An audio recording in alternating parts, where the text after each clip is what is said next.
আপনি ইতোমধ্যেই বিষয়টা তুললেন যে একটা যে মূল্যস্ফীতি ৫% নামিয়ে আসা একটা উচ্চাভিলাষী চিন্তাভাবনা। তো আরেকটা এই বিষয়ে কথা বলতে চাই, সেটা হচ্ছে যে এই যে প্রবৃদ্ধি ৮% পৌঁছানোর একটা কথা সরকার বলছে। পাশাপাশি ৫% মূল্যস্ফীতি নামিয়ে আনার কথা বলছে এবং যেটা বিদেশি বিনিয়োগ বা সেটাকে জিডিপির ৩৭% বেশি নিয়ে যাওয়ার যে পরিকল্পনা।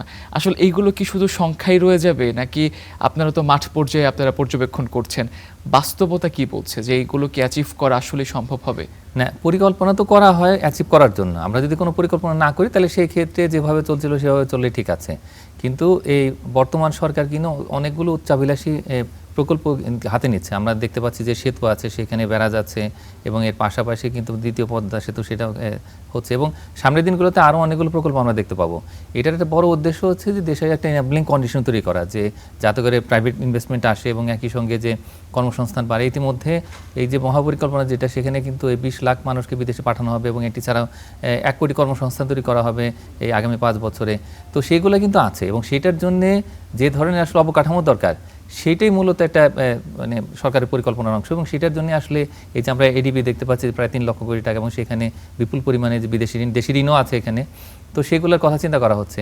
আমি মনে করি যে সরকার যদি এটা বাস্তবায়ন করতে পারে অন্তত, তাহলে সেক্ষেত্রে মানে একেবারে এরকম নয় যে পুরোটা করতে পারবে, কারণ ৮.৫% প্রবৃদ্ধি কিন্তু আমার মনে হয় যে এখনকার যে অর্থনৈতিক অবস্থা, তো সেটার কনটেক্সটে একটা স্বপ্নের মতো বলা যায়। কিন্তু ধাপে ধাপে যদি আমরা প্রবৃদ্ধিটা হারটা বাড়াই এবং একই সঙ্গে যদি আমরা সুশাসন বজায় রাখতে পারি এবং একই সঙ্গে বিদেশি যে বিনিয়োগ সেটা বাংলাদেশে নিয়ে আসতে পারি, তাহলে সেই ক্ষেত্রে আশা করি যে হয়তো একটা ভালো অর্থনৈতিক অবস্থা আমরা পেতে যাচ্ছি। কিন্তু একই সঙ্গে এটা মনে রাখতে হবে যে রাজনৈতিক স্থিতিশীলতা সেটা খুবই ইম্পর্টেন্ট এবং আমাদের দেশে অতীতে দেখতে পেয়েছি আমরা যে একটা সরকার কয়েক বছর গেলেই কিন্তু তখন দেখা যায় যে নানা রকম রাজনৈতিক চ্যালেঞ্জ তৈরি হয়, তা আন্দোলন হয়।